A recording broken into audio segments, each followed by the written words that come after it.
बात करते हैं तो इंग्लिश लैंग्वेज पे होल्ड होना, उसकी accurate pronunciation it's very difficult. और उसके बाद जब वेस्टर्न म्यूजिक की बात आती है, जब कोई वेस्टर्न म्यूजिक में कोई इंग्लिश लैंग्वेज में कोई सिंगर गाता है तो उसकी pronunciation up to the mark होनी चाहिए। और माशाल्लाह मैं अभी आपके गाने मैंने सुने, कल भी मैं सुन रहा था, तो आपकी जो प्रोनाउंसिएशन है बहुत ही अच्छी है। मतलब इट डजंट लुक कि ये बंदा अभी बडिंग आर्टिस्ट है, ये लग रहा है कि कोई मंजा हुआ कलाकार है जो इंग्लिश लैंग्वेज में वेस्टर्न म्यूजिक में अपनी आवाज़ दे रहा है। तो ये कलाकारी आपने कैसे सीखी और लैंग्वेज पे होल्ड कहाँ से आया?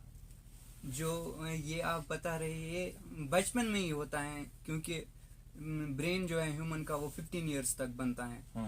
तो जब मैं फिफ्थ में था, मैं उतना बड़ा नहीं था, 16 नहीं था, तो मुझे ज़्यादा दिक्कत नहीं हुई है सीखने में। ये प्रोनाउंसिएशन कैसे बोलना है कुछ, तो ये अपने आप तक है कि कैसे, जैसे उर्दू में भी एक प्रोनाउंसिएशन होती है। बिल्कुल बिल्कुल। तो ऐसे ही कश्मीरी में भी, जो अंग्रेज अगर कश्मीरी आज करेगा बड़ा, वो करेगा थोड़ा बहुत अजीब से, तो धीरे धीरे सीख जाते धीरे हैं। धीरे सीख जाता है। तो ऐसे ही मैंने भी सीखा। तो अच्छा खालिद, आप मुझे ये बताओ, म्यूजिक तो आपको पसंद है, वेस्टर्न म्यूजिक आप सुनते हो, क्या आप बॉलीवुड म्यूजिक सुनते हैं या कश्मीरी जो यहाँ पे लोकल म्यूजिक है या सूफी म्यूजिक है उसकी तरफ कोई आपका अट्रैक्शन है? पहले मैं सुनता था, अभी भी सुनता हूँ। जो पहले से गाने आते थे, अभी चेंज हो रहा है ना, जैसे यावर अब्दुल्ला जी उन्होंने गाया पुराना एक गाना नए अंदाज में नए अंदाज में। Music change with people. Right right. So- तो लिसनरशिप जैसी होती है। Yes. आपका कोई प्लान है कि कोई वेस्टर्न के अलावा, इंग्लिश सॉन्ग्स के अलावा, आप कुछ आने वाले टाइम में कोई ऐसा कश्मीरी सॉन्ग है जिसको आप अपने हिसाब से रिवाइव करोगे, कि आपका यही फोकस है कि वेस्टर्न इंग्लिश बस यहीं तक?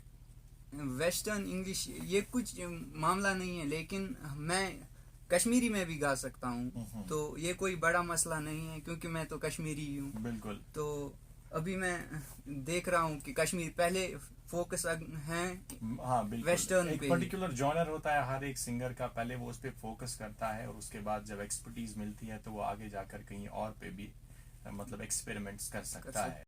मैं बताता चलूं कि खालिद से बात हो रही है। खालिद एक यंग और टैलेंटेड आर्टिस्ट हैं। देखो खालिद, मैं इतना आपसे कहूंगा कि हर एक इंसान की लाइफ में हर्डल्स आती हैं, चैलेंजेस आते हैं, लेकिन एक चैंपियन वही होता है जो उन हर्डल्स का सीना चीर के आगे बढ़े और अपने आप को प्रूव करे कि yes I am the best. और आपको ये प्रूव करना है कि जी हाँ, मैं आई एम द बेस्ट। बोलो मेरे साथ, yes I am the best. Absolutely. और कहते हैं ना कि हम भी दरिया हैं, हमें अपना हुनर मालूम है। हम भी दरिया हैं, हमें अपना हुनर मालूम है। जिस तरफ भी चल पड़ेंगे रास्ता हो जाएगा। इंशाल्लाह रास्ता जरूर निकलेगा आपका और आप उस कामयाबी के शिखर पे जरूर पहुंचोगे। मुझे बहुत ही उम्मीद है आपसे, क्योंकि आपका टैलेंट मैं अभी लाइव देख रहा हूं, तो माशाल्लाह इट्स रियली रियली अमेजिंग। और कुछ बातें आपसे मैं ये जानना चाहूंगा कि म्यूजिक का शौक तो आपको है, इसके अलावा आपकी हॉबीज क्या है? आप और क्या पसंद करते हो म्यूजिक के अलावा? वेस्टर्न म्यूजिक को अगर साइड में रखे 2 minute, what other things are जिनको आप अपने फ्री टाइम में पसंद करते हो करना? फ्री टाइम में मैं खेलता हूँ गेम्स। Okay. जो ई गेम्स मैं पहले से खेलता था, लैपटॉप पे, मोबाइल पे। और क्रिकेट जो है ना, वो भी, सॉकर भी खेला है मैंने। तो बहुत सारी चीजें खेली है, अभी भी खेलता स्पोर्ट्स हूँ। में भी आपका रुझान अच्छा है। यस। That's really great. चलिए खालिद, बहुत ही अच्छा लगा कि आपसे जो हमने बातें की, और आखिर पे मैं आपसे एक मैसेज लेना चाहूंगा जरूरी। ये मैसेज कि जो अभी यंगस्टर्स आपको सुन रहे हैं, उनका रेडियो चिन्नार के स्टूडियो से आज क्या मैसेज रहेगा? मैसेज यही रहेगा कि जो आप ख्वाब देखते हो, तो एंडिंग भी आप ही पहले ही देख लेते हो ख्वाब से पहले। बिल्कुल बिल्कुल। तो बहुत सारे लोग बताएंगे भी कि ये नहीं हो सकता, ये पॉसिबल ही नहीं है। तो उनकी तरफ ना देखें और अपने आप पे भरोसा रख के चल दें, फिर देखेंगे खुदा खुद ही रास्ता बना लेता है हर जगह। बिल्कुल, ऊपर वाला खुद रास्ता बना लेता है, खुद ही। और खालिद, आपसे बात कर कर यकीनन बहुत अच्छा लगा। और जितने भी लिसनर्स हैं, जितने भी यंगस्टर्स हैं, उनको मैं कहना चाहूंगा, जैसे खालिद ने ख्वाब देखा था जब वे 5th क्लास में थे कि मैं वेस्टर्न म्यूजिक में कुछ करूंगा, और यहाँ आज उनकी शुरुआत हुई है। ये एक स्टेज मिला है उनको जहाँ पे उन्होंने अपने आप को एक्सप्रेस किया। इससे बहुत बड़े स्टेज खालिद का बाहें फैलाकर वेट कर रहे हैं कि खालिद कब आए और he will set the stage on fire, और वो दिन बहुत जल्द आएगा।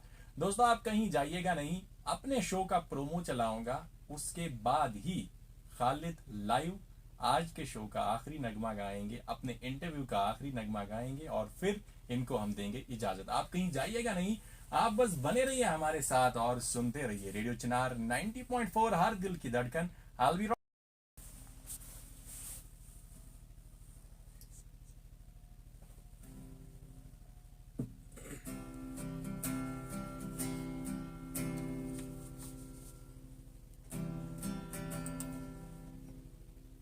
Everybody gets high sometimes. What else can we do when we're feeling low? So take a deep breath and let it go. You shouldn't be drowning on your own. And if you feel you're sinking now, jump right over out. Jump right over out. Still be patient with you. And time may take us into different places. I still be patient with you, and I hope you know I won't let go. I'll be your lifeline tonight, and I won't let go. I'll be your lifeline tonight. Thank you so much Khalid, it was really wonderful to having you in our studio. और मैं अपनी radio चिनार की पूरी team की तरफ से आपका तहे दिल से शुक्रिया करता हूं कि आपने आज टाइम निकाला और हमारे स्टूडियो में आए। मैं आपसे वादा करता हूं कि इंशाल्लाह आने वाले टाइम में आप और मेहनत करोगे और हमें एक बार फिर से खुशी होगी जब हम आपको एक बार फिर से अपने स्टूडियो में दावत देंगे। बहुत बहुत शुक्रिया। मेरे शो पे मुस्कुरा रहे हैं खालिद, अस्सलाम वालेकुम और वेलकम करते हैं हम आपका रेडियो चिनार के स्टूडियो में। वालेकुम सलाम साहिल भाई, आप ठीक हो? अल्हम्दुलिल्लाह, आप बताइए कैसे आप, क्या हाल चाल है? ठीक है सर। घर पे सब ठीक, ऑल वेल? Yes sir. सबसे पहले मुझे बताओ कि यहाँ पे आके आपको कैसा लग रहा है? रेडियो चिनार के स्टूडियो में आप पहली बार आए हैं, आज आप खास मेहमान बनकर आए हैं, तो व्हाट्स द फीलिंग? फीलिंग बहुत अच्छी आ रही है, पॉजिटिव वाइब्स। Positive vibes. चलिए, बहुत ही अच्छी बात है कि अगर पॉजिटिव वाइब्स आ रही है हमारे स्टूडियो में आकर, तो हमारी यही कोशिश है कि पॉजिटिविटी को फैलाया जाए और अपनी सोसाइटी में उन आर्टिस्ट को हम इंट्रोड्यूस करें अपने लिसनर्स के से जो कुछ कंट्रीब्यूट कर रहे हैं। खालिद, सबसे पहले मैं ये जानना चाहता हूं कि आप हमारे लिसनर्स को खुद अपना इंट्रोडक्शन दें कि खालिद कौन है, कहाँ से हैं, आपकी पढ़ाई वगैरह कहाँ से हुई है और अभी आप क्या करते हैं। मेरा नाम खालिद शरीफ है। मैं सोपोर में ही रहता हूँ, यहाँ नसीम बाग के आसपास। तो मेरी पढ़ाई अभी चल रही है 11th में। 11th में पढ़ते हैं जी। और ये म्यूजिक 5th से स्टार्ट किया है मैंने, और अभी चल रहा है, अभी अच्छे से जा रहा है, सबका सपोर्ट आ रहा है। अच्छा, तो अगर इस म्यूजिक के सफर की बात करें, जो आप वेस्टर्न म्यूजिक जिसका रुझान कश्मीर में बहुत कम है और बहुत कम ऐसे लोग हैं जो इंग्लिश सॉन्ग्स गाते हैं या वेस्टर्न म्यूजिक बनाते हैं खुद और उसको प्रोड्यूस करते हैं, तो आपको ये वेस्टर्न का शौक कब से हुआ और ये सफर शुरू कहाँ से हुआ? जी, वेस्टर्न सबसे पहले शुरू हुआ था जब मैं 4th में था। मैंने अपने कज़न के लैपटॉप से देखा था जस्टिन बीबर के वीडियोस और वो कॉन्सर्ट्स, और देखा कि लोग बहुत खुश होते हैं, सुनते हैं म्यूजिक, और मैं भी सुनता था पहले हिंदी। फिर मुझे लगा कि थोड़ा डिफरेंट करूँगा, और फिर मैंने इंग्लिश में स्टार्ट किया। इंग्लिश सीखा खुद से ही, नेट से सीखा, और फिर सीखा कि म्यूज़िक कैसे बनाएंगे, कैसे करेंगे। धीरे धीरे ऐसे सीखते सीखते अभी मैंने थोड़ा बहुत तो सीख लिया है। अब स्टार्टिंग में मैंने कुछ गाने भी गाए हैं अभी, तो रिलीजिंग की प्रोसीजर चल रही है इस वक्त, तो करेंगे इंशाल्लाह। तो आपका कोई सॉन्ग अभी मार्केट में आया है? आने वाला है जल्दी, बहुत जल्द, 1-2 दिन के अंदर, 1-2-3 दिन के अंदर का हम करेंगे रिलीज। हमने वीडियो शूट भी किया है उसका। अच्छा, बहुत कहता है कि मुझे इन जैसे बनना है, जो कारनामे इन्होंने म्यूजिक के फील्ड में किए मुझे भी ऐसा ही बनना है। कौन से ऐसे आर्टिस्ट है जिसको देख देख कर आप वेस्टर्न म्यूजिक में वो कहते हैं ना कि आगे बढ़ने की कोशिश कर रहे हैं? जी, मैं जस्टिन बीबर को ज़्यादा जस्टिन बीबर, ओके। हाँ, उनको सुनता था जब वो गाते थे स्टेज पे। वो सिर्फ गाते ही नहीं थे, वो परफॉर्म मतलब डांस भी करते थे। डांसर्स होते हैं, वरना बहुत सारे सिंगर्स होते हैं जो स्टेज पे रहते हैं, एक जगह माइक स्टैंड पे होता है और फिर गाते हैं। बिल्कुल। तो वो स्टेज पे मूव करते हैं आगे परफॉर्मर पीछे। Is a different thing, singer is a different things. तो मैं उन्हीं को देख देख के आगे बढ़ रहा हूँ इस वक्त। देख रहा हूँ कि सीख रहा हूँ उनसे ही कैसे उन्होंने अपनी जिंदगी में आगे आगे किया ये। और थोड़ी बहुत कर लेता हूँ ऐसे एक्शन। अच्छा, उनको आप वो कह सकते हैं कि वो आपकी इंस्पिरेशन है, उनको देख देख कर आप सीख रहे हैं और वैसा ही आप बनना चाहते हैं। जी। तो खालिद, आप मुझे ये बताइए, जब आपने म्यूजिक ये सोचा कि मुझे म्यूजिक में आना है, मुझे वेस्टर्न म्यूजिक बनाना है, तो एक इम्पॉर्टेंट चीज रहती है, खासकर अगर हम कश्मीर की बात करें, वो होता है सपोर्ट का। फैमिली का सपोर्ट कितना मिला है आपको?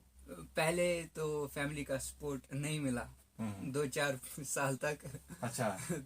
तो ऐसे ही धीरे धीरे उनको लगा कि नहीं, कुछ कर रहा है, कुछ कर रहा है, सीखा है कुछ। जब बहुत सारे, जब मैं, मेरे कज़न ने मुझे शफ़ी साहब से मिलाया तो उन्होंने कहा कि नहीं, ये इन्होंने अच्छा सीखा है, थोड़ा बहुत मैंने सीखा है।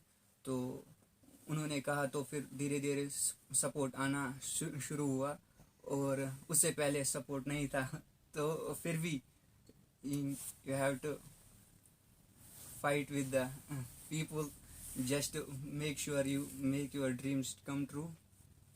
बिल्कुल। तो सपोर्ट आपको धीरे धीरे मिलता गया, और आप मुझे बताइए, फैमिली का सपोर्ट तो मिल गया, लेकिन एक और चीज बहुत जरूरी होती है, वो होते हैं आपने आस पड़ोस के लोग, अपने रिलेटिव्स, अपने कजिन्स, अपने नेबर्स। जब उनको पता चला कि खालिद वेस्टर्न म्यूजिक के फील्ड में कुछ कर रहा है, तो हम आपका वेलकम करते हैं। और मिडिल ऑफ द शो में आपसे ये जानना चाहूंगा कि अभी हम 15-20 मिनट से बात कर रहे हैं, तो आपकी फीलिंग क्या है, कैसा लग रहा है आपको? रेडियो पे आज आप पहली बार बात कर रहे हैं और पूरे नॉर्थ कश्मीर में आपको अभी सुना जा रहा है, लाइव शो है, तो how is the feeling all together?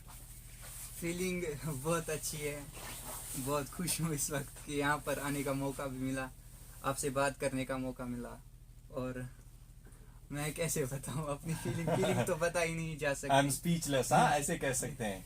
Okay Khalid, आप मुझे बताइए कि कहते हैं ना कि हर एक इंसान की लाइफ में कुछ ऐसे लोग होते हैं जो उनको बहुत ही ज्यादा सपोर्ट करते हैं। वो कहते हैं ना, वो पिलर की तरह खड़े होते हैं अप एंड डाउन में। इंसान की जिंदगी में ऐसे लोग होते हैं, चाहे दोस्त होते हैं, चाहे कजिन्स होते हैं, चाहे रिलेटिव्स होते हैं, या नेबर्स होते हैं, क्लासमेट्स होते हैं। आपकी लाइफ में ये आपकी जो जर्नी है अभी ज्यादा लंबी नहीं है, इस जर्नी में भी कुछ लोग रहे होंगे जिन्होंने आपको सहारा दिया, जिन्होंने आपको एनकरेज किया, जो आपके साथ शाना बशाना रहे, नहीं Khalid you can do it, you have got the talent. कोई ऐसे हैं आपकी जिंदगी में लोग जिनका नाम अभी आप ऑन एयर लाइव रेडियो पे लेना चाहते हैं और उनका थैंक यू करना चाहते हैं? जी, सपोर्ट बहुत बहुत लोगों का मिला। सबसे पहले जब मैं स्टार्ट कर रहा था, सबसे मैंने बताया राशिद भाई को, जो मेरे ममेरे भाई हैं। अच्छा। तो उनको बताया। उनको पता नहीं था कि क्या करना है। उन्होंने लिया मुझे डायरेक्ट श्रीनगर, वहाँ पर किसी स्कूल में म्यूजिक जो सिखाते हैं वहाँ पर एडमिशन के लिए। मैंने वहाँ पर जाके बोला सड़क के बीच में, मुझे स्कूल नहीं जाना है, मुझे नहीं सीखना है, मैं खुद सीख रहा हूँ इस वक्त। अच्छा। तो फिर हम आए घर वापस। धीरे धीरे जब एक बार फिर आए, फिर फुरकान भैया, ये मुझे बहुत सपोर्ट करते थे पहले से। जब मैंने ये कहा, तो जब मैं घर आया तो मैंने, फुरकान भैया आए कि आप घर में ही रहते हो दिन भर, आप स्कूल भी नहीं जाते हो इस वक्त, आप एक जगह है वहां पर आपको काम करना है, computer operator, as a computer. तो मैंने उस वक्त उनसे बोला कि मुझे मैं म्यूजिक बनाता हूँ। तो उन्होंने कहा अभी देखेंगे कि कितना म्यूजिक बनाते हो। तो उन्होंने बताया कि अगर होगा तुम में टैलेंट तो मैं सपोर्ट करूंगा बहुत। तो उन्होंने बुलाया, मुझे लिया अपने साथ शफी सोपोरी के घर पे। तो It's all yours.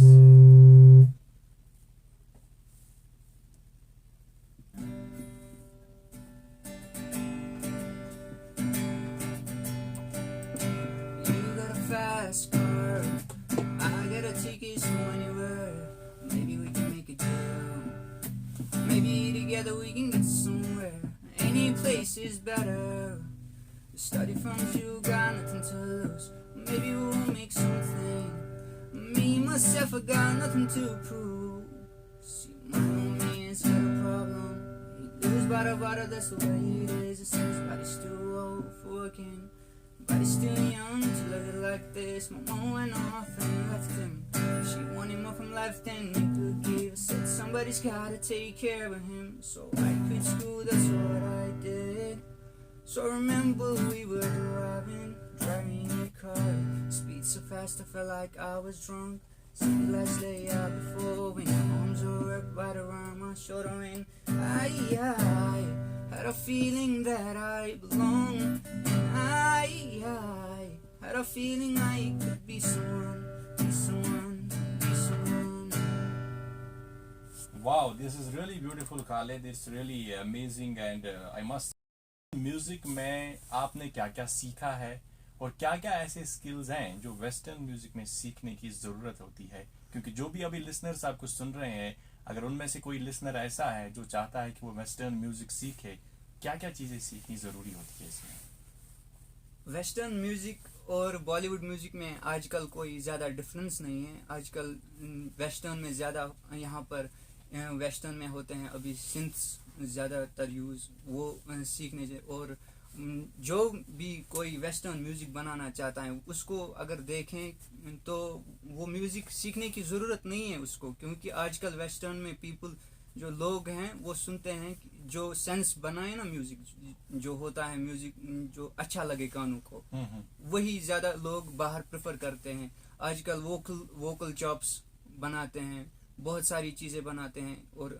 ये जो है ना एलन वॉकर, ये बहुत सारे म्यूजिशियन, ये डीजेज, ये ज़्यादातर करते हैं यूज़ आजकल वोकल चॉप्स होते हैं एक आर्टिस्ट के ही आवाज़ जिसको वो पिच अप करके फिर काटते हैं एक पर्टिकुलर जगह से, और फिर बनाते हैं एक तरह का ट्यून उससे. तो वो अगर कोई बना सकता है वो चलता है बाहर. आजकल बहुत सारे लोग आजकल वही गाने सुनते भी हैं. तो ईडीएम, पॉप म्यूजिक, ये दो ज़्यादा जो सुनते हैं ना आजकल, यही सुनते हैं लोग, ये ईडीएम और पॉप म्यूजिक. और जो थे जैज़, रॉक, वो कम होती जा रहे हैं उसके ऑडियंस. पॉप म्यूजिक का फुल फॉर्म है पॉपुलर म्यूजिक कोई सेंस नहीं बनाता है. जैसे बिली आइलिश, उन्होंने गाया था एक सॉन्ग, उसमें जो सिंथ ये वो वियर्ड सी थी. अच्छा, लोगों ने सुना उस सॉन्ग को, बहुत वियर्ड था, लेकिन उनको मज़ा आया. वो पॉप म्यूजिक है. ईडीएम में वोकल चॉप्स होते हैं ज़्यादातर. तो यही सीखें. और अच्छा जो गा सकता है, इंग्लिश प्रोनाउंसिएशन होती है उनकी, तो कॉपी करने की कोशिश करें. आप मुझे ये